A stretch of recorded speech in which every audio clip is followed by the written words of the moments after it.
So let's talk about entry-level AI engineering jobs. I run a technology job board and I am constantly getting hiring managers posting to the job board. And I got two new jobs that I want to show you guys. All right. And so entry level, let's kind of discuss what that looks like.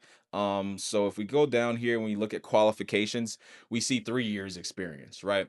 And I know for a couple of people, it's like, well, is 3 years experience considered entry level? In technology, 3 years experience is usually considered entry level, especially if you don't need a degree.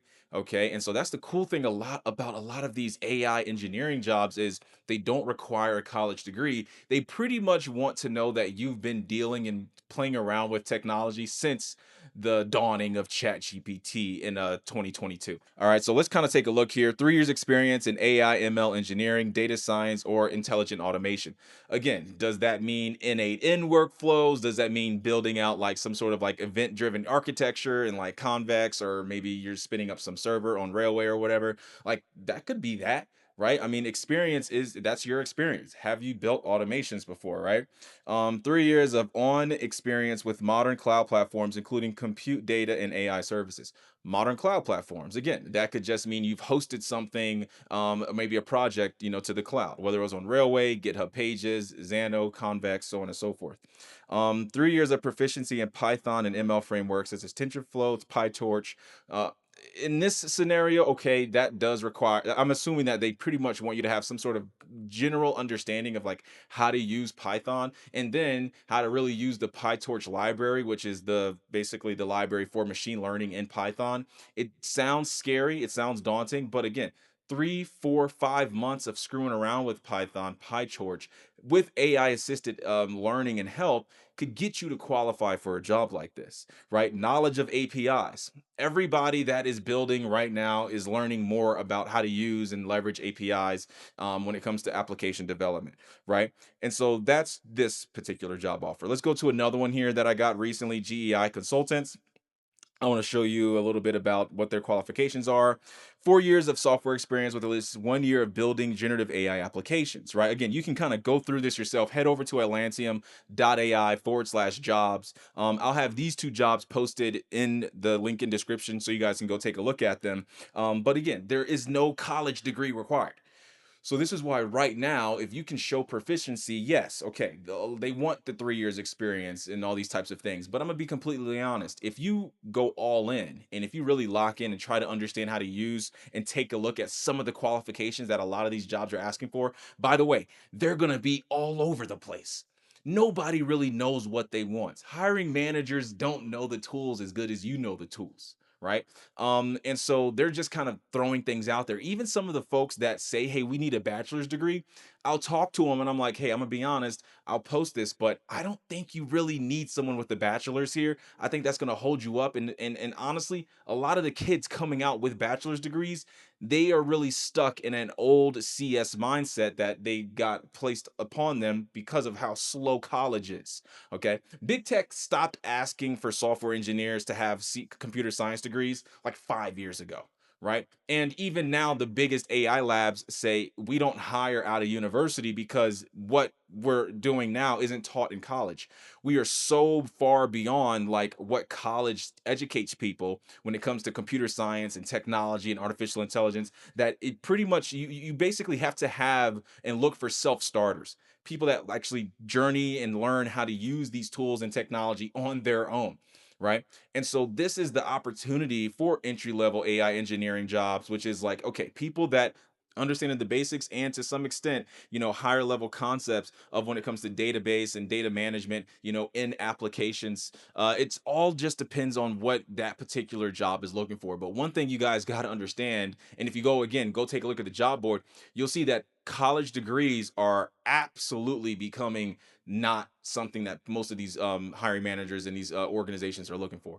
And that's just a really crazy place to be. And it really shows how fast the technology is moving, is that they all realize, we need to just find people who understand this stuff. A lot of these job postings aren't going to Glassdoor and they're not going to Indeed. They're kind of staying in network. They're on the company sites and then they're kind of putting it out there on their career page and they're contacting people like myself who runs Atlantium. We're a citizen technology lab.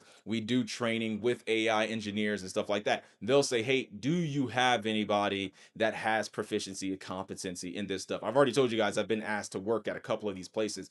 But again, I'm a little bit more of an entrepreneurial kind of guy. Okay, I'd rather create a process or a platform that enables people to kind of get these jobs. All right, and a lot of them are remote. They're mostly all full time, but you guys know that if you get good at AI engineering, if you get good at understanding how to utilize these tools, guys, you have a pretty solid work day. Okay, working remote, making 70 to 100 some odd thousand dollars, upwards to $200,000 a year, with an entry level gig, depending again on, probably with that 200K gigs. I usually see that those do require some sort of CS degree, but again, most of them don't realize. I don't think you need a guy with a CS degree here. So it's crazy. The landscape is actually crazy when it comes to like what is happening in technology. No one is hiring junior software engineers anymore that are like proficient in Next.js, JavaScript. I mean, the junior engineer jobs have fell. Junior engineer jobs are falling so fast it is unimaginable because the game is over. So junior software engineers are cooked.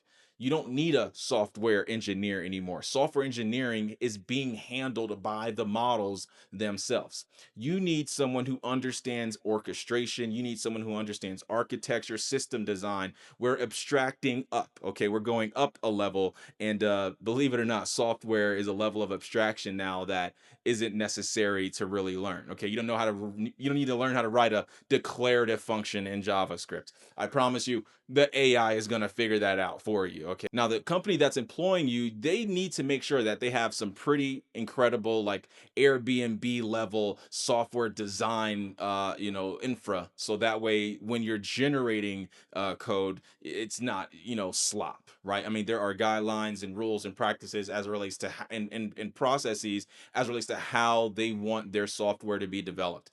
Okay.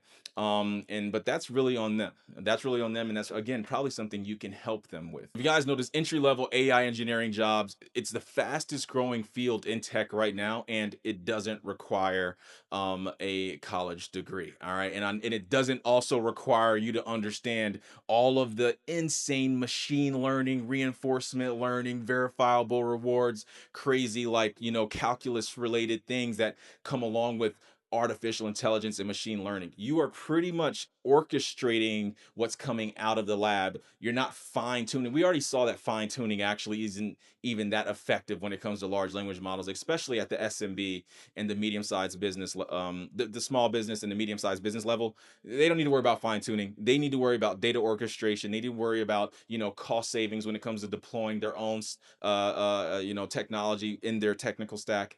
This is the thing that a lot of these organizations are worried about. Go take a look for yourself. We have an AI engineering training program over at Atlantium. Go start the registration process. I'll be personally hitting you up, and we do warm intros. We do live chats every single day, and there's a curriculum that entails you learning some of the fundamentals that most of the jobs are looking for. Okay, so if you want to go through that training program, head over to atlantium.ai/training. Other than that, this is it. Okay, if you don't want to be in the global underclass and you want to be somebody that is able to earn a living in the future, I think that an AI engineer is going to be something 2029, 2030, 2031. You are going to be just fine. And then of course there's going to be a lot of opportunity for client work. There's going to be a lot of opportunity for you to build your own projects. This is a really important field for a lot of people to start breaking into right now. All right, so that's just it. If you guys got any questions, hit me up. Peace out.